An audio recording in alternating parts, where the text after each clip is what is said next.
this so-called billionaire was just throwing people in prison. And when we got to prison, we found 9 people that had been put in prison by the same Nwoko from his village. If you guys paid attention to it, there was a time Nwoko also went and hijacked one lady's father. The lady was crying all over social media that Ned has ruined a lot of lives using the police force. Anybody who is a public figure, who is in political office, our duty first and foremost is to hold them to account, no matter how powerful they are. We have found out also that he has done cross-border prostitution by bringing in underage girls from places like Morocco to Nigeria. These are international sex trafficking crimes. So his license is also our target, that he's not allowed to practice law both in Nigeria and the UK. You must understand that I'm not fighting for Regina Daniels. I'm fighting against abuse of office by a Nigerian senator who is colluding with the Nigerian police and who has had a history of using the police to oppress people. Right? Regina Daniels' issue came to my attention when her husband arrested a TikToker named Timothy Gabriel. His TikTok name is Tuma, because they claim that Tuma accused Regina Daniels of having kids that do not belong to this particular senator. The senator procured the Nigerian police, particularly the FCT command, got Tuma arrested and sent him to prison. They eventually brought Tuma to court after we protested, and Tuma was granted bail but could not meet his bail condition for 4 months. When he came out, he had been battered so bad, he was forced to apologize to Regina Daniels' husband, Senator Ned Nwoko. His real name is Chinedu Nwoko, but he abbreviated it to Ned. So when again Senator Ned Nwoko got Regina Daniels' brother arrested, apparently for cybercrime and defamation of character as they claim, I was contacted, not by their family. And when I was contacted, most people said, well, you don't have to fight for this guy because they had been fighting against you. And I said, no, it doesn't matter. I know Ned Nwoko. Ned Nwoko was the person I fought some 5 years back when he was prosecuting falsely and oppressively a lady known as Jaruma who used to sell aphrodisiacs on Instagram.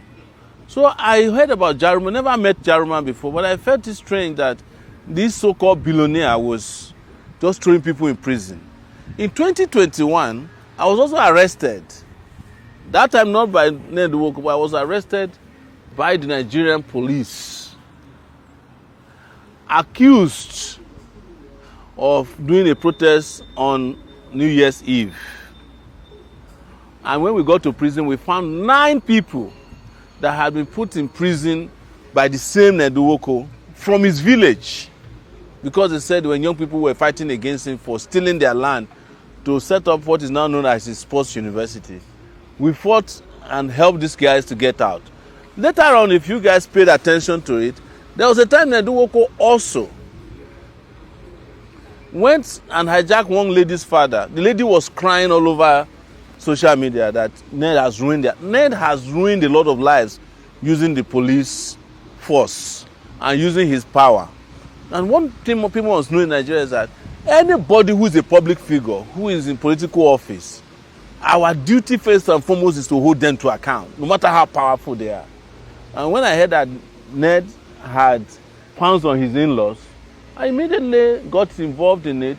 In fact, as at the time he arrested Regina's brother, I was declared wanted in Lagos for participating in the protest. So I had to run from Lagos to come to Abuja. And by the time I got to Abuja, we had already arranged a lawyer to fight for him. That is Samuel Ojogo, that's Regina's brother.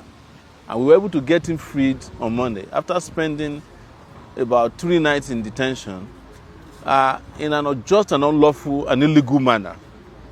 So after freeing him, I discovered that Ned had other plans in place to arrest Regina's mom. He had intercepted Regina's phone calls and was going to use it against her.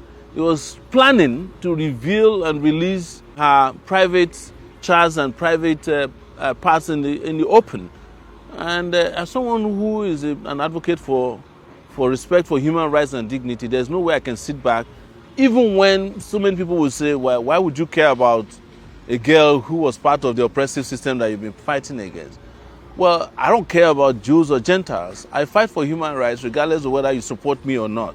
So your support or your love for me is not a condition for me to create a society that is just and fair. And I hate it. Everybody understands this. I hate it when people use their power, when they use illegally acquired wealth to punish people because they feel they can get away with it. So that was how we got into another issue. Found out that Ned married Regina Daniel underage.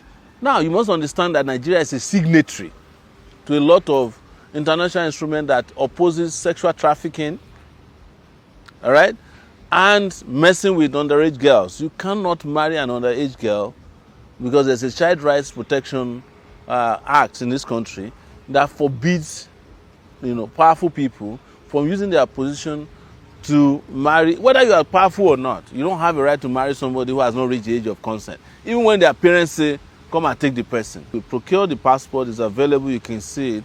Upon discovering that this might be a problem, because he's an international lawyer, he practices in the UK, where he's gotten involved in a lot of shady dealings, by the way. He went and helped her procure a voter's card. But her original international passport, with which Ned has traveled extensively with Regina Daniel, shows that at the time they married, she was 17 years old. He knew it, but he knew that an alibi would be needed in the future, so he went and collected from her a voter's card. But even Regina Daniel's parents and the handlers have told me that she never knew about that voter's card. So there's something still shady about it. But when it comes to public identity cards that are acceptable, the international passport is probably number one, because that one goes through a lot of scrutiny before you can get it. So to go and bring an INEC voter's card or driver's license to say anybody can procure that. I've seen people who cannot see who have driver's license in Nigeria. So it's nothing new, but it is impunity that we are against. It is a fraud, and I know that whenever this kind of things happen, people will say, you don't need to get him, it's wife and husband matter. Yes, it is wife and husband matter, but where there is no wife and there's no husband, then it becomes society's problem. And why I say there's no wife and there's no husband is that Ned also managed not to have formally married Regina because he knew that she was underage. That's why there's no court document that shows that they are married. If anyone exists, he probably also went and forged it. But on a larger corruption problem that is facing Nigeria, Ned is one of the most corrupt persons in this country. And I'm also an anti-corruption fighter. He's the one who, in conjunction with Malami and the rest of them, claim that they are refunding local government money to Nigeria. And Ned gets millions and millions of dollars in what they claim is legal consultancy to the federal government to help retrieve money that already exists that belongs to local governments. And that's how he's able to get away with all these crimes. We have found out also that he has done cross-border prostitution by bringing in underage girls from places like Morocco to Nigeria. These are international sex trafficking crimes. And we are saying Ned should be suspended immediately from the Senate. He should be arrested by, I won't say Nigeria police, it should be a crack team because the police is in his pocket.